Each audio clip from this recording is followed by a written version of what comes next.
gis moom Moussa Ndoye Franc yi noonu amul lu ñaar combat ñaar victoire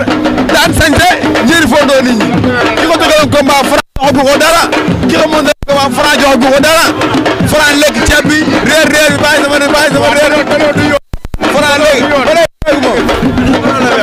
balaa wax jee sori waaw boo sumee ko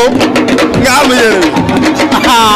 bëgg a lekk mais Franc félicitation waaw merci nga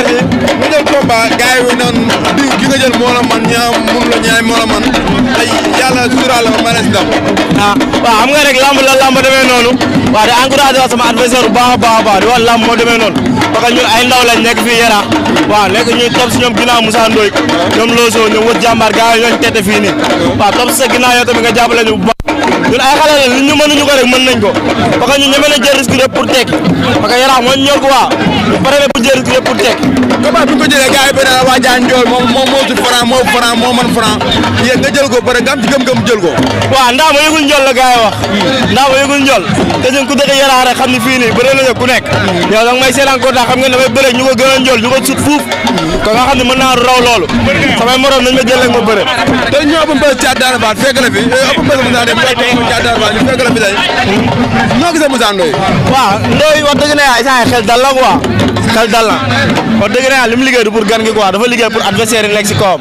waaw parce que tey jii nii ku dugg Guédiawaye daan fa Alioune Seye gën a dàq bëri Guédiawaye te dugg Guédiawaye def Alioune Seye li ngay def waaw yooyu yëpp tamit nga ñëw joué xam nga Ndoye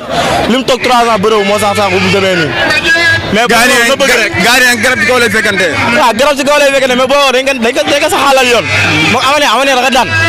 amaana loolu tax sax ñu fi bu nii gi nga tey Yara ni mu génnee waaw xam nga lii bisu mag la duñ ko fooyee quoi te ëpp mbër war na am fii xam mooy teene ba yàlla dugal ko te yàlla dogal ko feeraay te feeraay ne ko sax la première fois mu daanee ba mu ngi fi mu daanee comment tonnerre fi lépp mu perdre waaw loolu yokkute la rek parce que tey jii nii boo xoolee Ndoye am na lu mu gëm am na fu mu teg bëtam waaw di wax ne booy bii nii daa bokk si yoon bi rek lu mënta ñàkk la daa bokk si yoon bi rek teene bii la dafa ëpp presse daan kii xam mooy tonnerre waaw moom na xaar li dalal tonnerre nga xaar li dalal tonnerre génn si de mën nañ ko def lu raw loolu sax dafa waxoon ne Moussa ne mosoo daan mbër jëli bu rëy mosoo daan mbër mosoo dóor mbër mu daw mosoo dóor mbër gars yi ni mbër bi nga dóor indeetuñ Moussa Ndoye payaatu lañ indi waaw mais lan moo tax gars yi wax payaat la gars yi indi payaat ay mbir la bu ñu ko daanee ba pare lay comprendre Moussa Ndoye ñëwul payaatu mooy ñëw Issa Fall naan payaat moo ñëw yow nga ñaan payaat moo ñëw waaw payaatu mooy ñëw parce que daa am luñ bëgg ci lamb moo tax quoi kon la ba gañ